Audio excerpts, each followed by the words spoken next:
por este palpitar que tiene tu mirar. Yo puedo presentir que tú debes sufrir igual que sufro yo por esta situación que nubla la razón sin permitir pensar en que ha de concluir el drama singular que existe entre los dos, tratando simular tan solo una amistad, mientras que en realidad se agita la pasión que muerde el corazón y que obliga a callar. Yo te amo, yo te amo.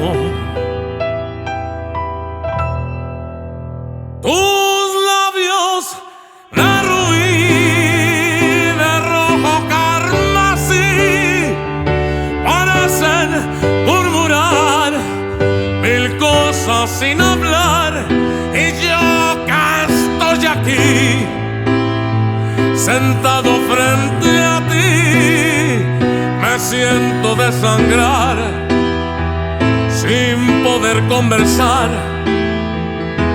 tratando de decir tal vez será mejor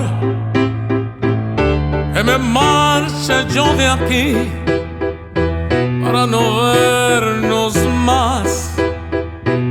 Total, que más me da, ya sé que sufriré, pero al final tendré tranquilo el corazón y al fin podré gritar: yo te amo, yo te amo.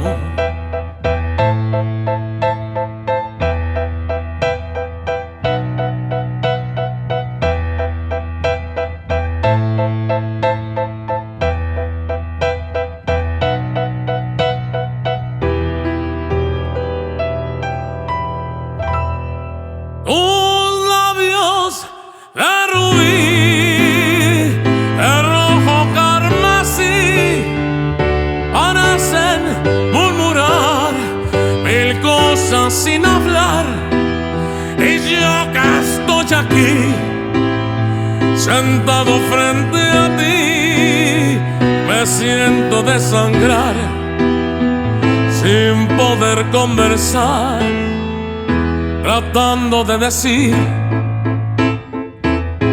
tal vez será mejor que me marche yo de aquí para no vernos más. Total, que más me da, ya sé que sufriré, pero al final tendré tranquilo el corazón y al fin podré gritar: yo te amo, yo te amo.